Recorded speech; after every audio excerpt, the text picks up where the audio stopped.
ಯಾಕೋ ವಿಜಯ್, ಎದುರಿಗೆ ತಂದ ಮಾವನನ್ನು ಮಾತನಾಡಿಸಿದೆ, ಹಾಗೆ ಹೊರಟಿರುವೆಯಲ್ಲ? ಹಾಗೇನಿಲ್ಲ ಮಾವ, ಮನದಲ್ಲಿ ಯಾವುದೋ ಒಂದು ಚಿಂತೆ ಬೆಂಬೂತದಂತೆ ಕಾಡುತ್ತಿತ್ತು.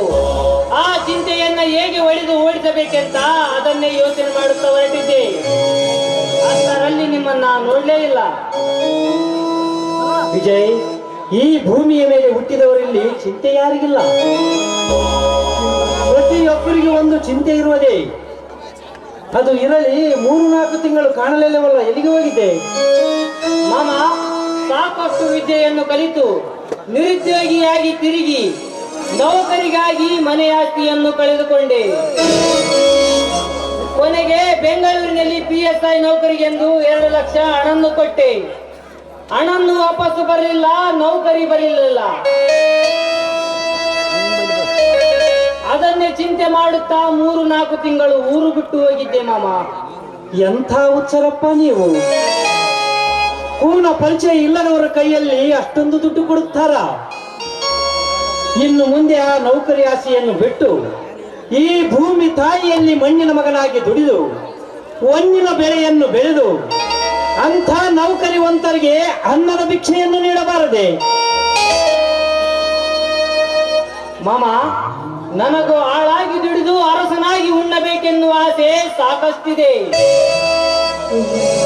ಆದರೆ ನಂಬಿದ ಭೂಮಿ ತಾಯಿ ಸಹಿತ ಈ ಊರ ಗೌಡರ ಕೈಯಲ್ಲಿ ಇದೆ.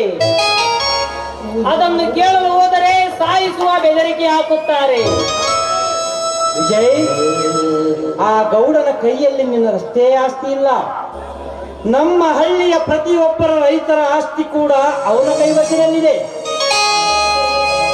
ಅದು ಅಷ್ಟೇ ಅಲ್ಲ ವಿಜಯ್, ಈ ನಿನ್ನ ಮಾವನ 45 ಎಕರೆ ಆಸ್ತಿ ಸಹಿತ ಅವನ ಕಬ್ಜದಲ್ಲಿದೆ. ಮಾಮ, ಅಷ್ಟೊಂದು ಆಸ್ತಿ ಅವನ ಕಬ್ಜದಲ್ಲಿ ಬಿಟ್ಟು ನೀವೇಕೆ ಸುಮ್ಮನೆ ಕುಳಿತಿರುವಿರಿ? ಹೋಗಿ ಕೇಳಬಾರದೆ? ನಾನು ಸಾಕಷ್ಟು ಸರಿ ಹೋಗಿ ಕೇಳಿದೆ ವಿಜಯ್. ಆದರೆ ನನ್ನ ತಂದೆ ಮನೆ ಸಂಸಾರಕ್ಕಾಗಿ ಸಾಕಷ್ಟು ಹಣವನ್ನು ಇಸಿದುಕೊಂಡು ನಮ್ಮ ಆಸ್ತಿಯನ್ನೆಲ್ಲ ಅವನಿಗೆ ಊಟ ಮಾಡೋದಕ್ಕೆ ಬಿಟ್ಟಿದ್ದಾರಂತೆ. ಅಂದರೆ ನಿಮ್ಮ ಆಸ್ತಿ ಆ ಗೌಡನ ಹೆಸರಲ್ಲಿ ಖರೀದಿ ಆಗಿದ್ದವ? ಇನ್ನು ಇಲ್ಲ ವಿಜಯ್. ನಮ್ಮ ತಂದೆ ಮನೆ ಸಂಸಾರಕ್ಕಾಗಿ 30,000 ಸಾಲ ತೆಗೆದುಕೊಂಡು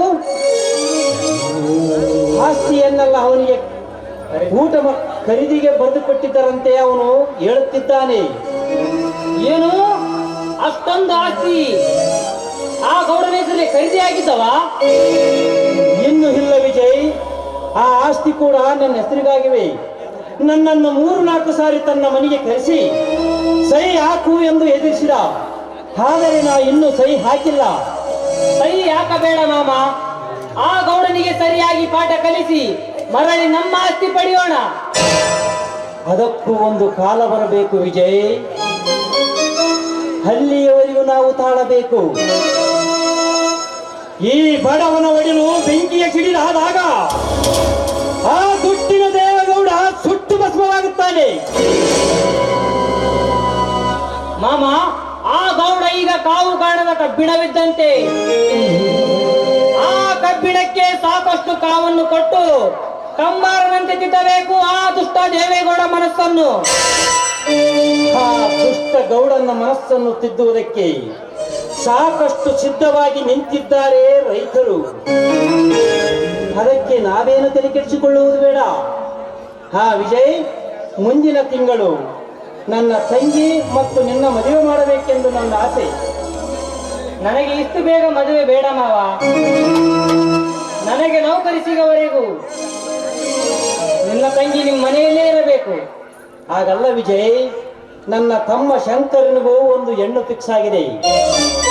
ಅದಕ್ಕೆ ಶಂಕರದು ನಿನ್ನದು ಒಂದೇ ಹಂದರದಲ್ಲಿ ಮದುವೆ ಮಾಡಿ ಮುಗಿಸಬೇಕೆನ್ನುವುದೇ ನನ್ನ ಆಸೆ.